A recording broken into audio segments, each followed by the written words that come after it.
Episode 72. So Eva sees Kat at the country club, and Eva tells Kat she knows that she planted the motorcycle helmet and gloves in Leslie's apartment. And Eva tells Kat that Leslie is there until she wants to be. And then she goes on to tell Kat to accept the New World Order, and the conspiracy theorist in me just went like the alarm bells went off, like, what the hell? What the hell does this have to do with the soap opera? This is definitely some implanted propaganda in the soap opera. But do not get me started. Next, Smitty tells Martin that his next story is on retiring detective Marcel Malone, who is Jacob's partner. And I thought that was interesting because Detective Malone is on Joey's payroll. That's why I said when Leslie accused Ted of having the police department on his payroll, I was like, no, but Joey does. And Detective Malone, along with Jacob's dad, the police chief, they're on a payroll, which is Joey's payroll. Next, Jacob and Detective Malone are at Uptown, and they see Leslie at the bar. And Detective Malone says to Jacob he thought that he was happily married, and Jacob says that he's watching Leslie and she's a monster. So with Detective Malone, he goes on and he's looking at her like, ooh yeah, she ain't bad on the eyes. He ain't thinking about what Jacob talking about, her being a monster. Detective Malone like, hey, I hang with the shadiest of people, so hey, I can deal with her. But Detective Malone don't know Leslie will give him a run for his money.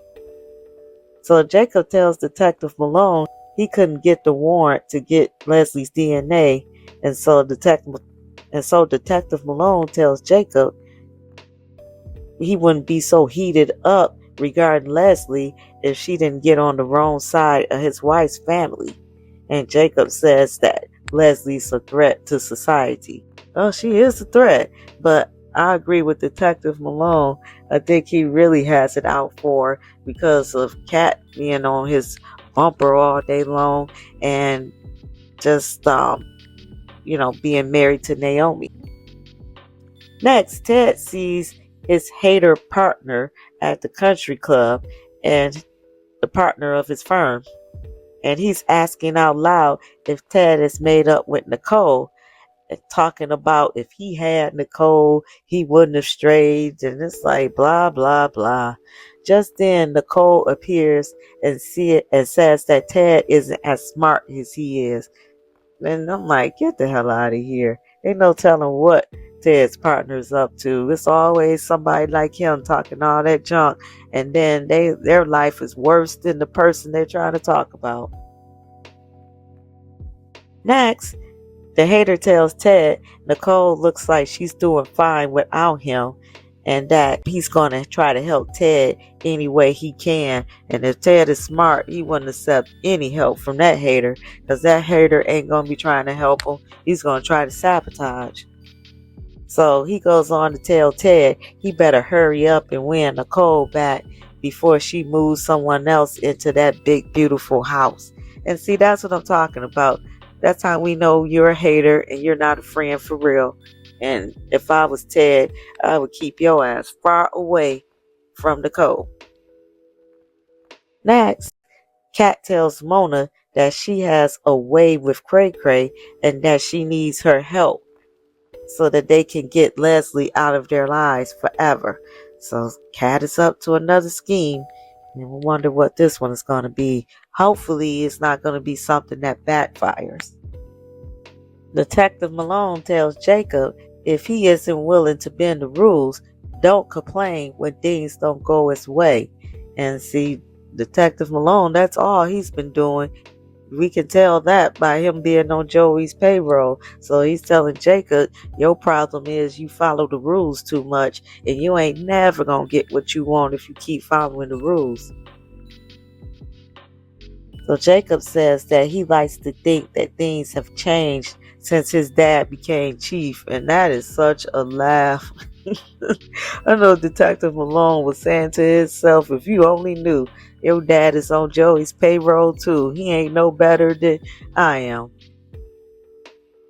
Next, Eva meets Ted for lunch at the country club, and she reiterates how she enjoyed working for Nicole. We get it, Eva. You keep saying it. You enjoyed working for Nicole. You felt like you was part of something. You loved the variety in the job. We get it. So go to school or trade school and do something about it. So Ted tells her they may be able to help each other out. Next, Martin meets with his assistant about a crime to a small business owner in the community. And during the meeting, Martin keeps getting flashbacks to the night in question. And I know I've said it in previous episodes. When are we going to get to what happened? We keep getting these flashbacks and they don't make sense. It's sporadic and it's like, what is going on? Next, Ted tells Eva she could assist him as his office manager at the clinic, and that Kat is taking a leave of absence to focus on her purse line with Chelsea.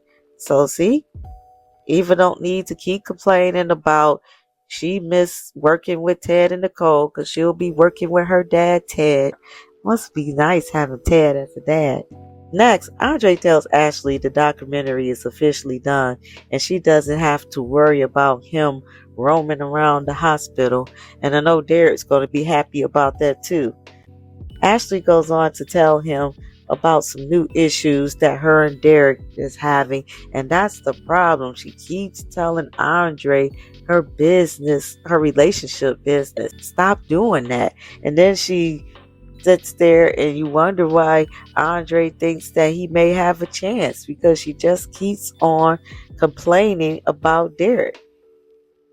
Next, Leslie meets Mona at Orphe Jeans and she tells Mona she hopes that by Mona inviting her for lunch that it isn't a trap. So Mona tells Leslie the church teaches forgiveness and that she should forgive Leslie, and she could barely get it out her mouth because she knows damn well she ain't forgiving Leslie about a damn thing, and if I was her I wouldn't either. So Leslie holds Mona's hand and asks Mona if she forgives her. And the look on Mona's face is priceless. She has this look of hesitation and hell no in her face. Like she's a good one because I couldn't. And that's when Kat walks in and stares at them from afar. Next, Martin tells Nicole something is bothering him, and he tells Nicole he needs advice from his mother. And I assume that Martin hasn't told Nicole what the issue was or what happened to him those years ago. So I guess only Anita and Vernon knows. That's why I want to know more about what happened, because how was he able to keep his mom and dad out of it? Interesting. Next, Eva asks Ted how could he consider her to work for him after what she and Leslie did to his marriage. And Ted says he's well aware of what Leslie can do and he knows that it wasn't Eva. So Ted tells Eva his offer still stands for her to become a certified medical assistant. Look at Ted, he is such a great dad. And Eva says that she doesn't have Kat credentials and that Kat has a degree. And Eva doesn't get it. It's not about Kat. Ted is offering her a position because she's his daughter. Doesn't matter about what Kat has. So Ted says that he wants one of his daughters working for him. Exactly. And he said that they will start on a trial basis. And then Eva is still talking about how Kat's gonna feel about her replacing her. Who cares how Kat feels? Ted is offering you the position. Take it. Next, Mona tells Leslie she's not ready to forgive her, but she's willing to understand where she came from. So Jacob walks into Orthy Jean's and sits with Kat, and he tells her he knows she doesn't want to hear it, but she has a lot in common with Cray Cray. And that pissed Kat off so bad because the last thing she want to hear is that she has something in common with Cray Cray or Eva. That is like fighting words. So I think Jacob's right. That's why Kat's so determined to bring Leslie down, because she thinks she knows her, or that she can anticipate what Cray Cray or Eva thinks. Next, Martin tells Nicole he's been having more recurring nightmares, and he remembers flashing lights and someone screaming. He says the dreams went away, but they're coming back more often. And he tells her that he feels like he's losing his mind, but he's being very vague. And so, how can Nicole work with that if you're not really giving her nothing? We need to know more. Why are you having these nightmares? What did you do? Like, he's not explaining any of that.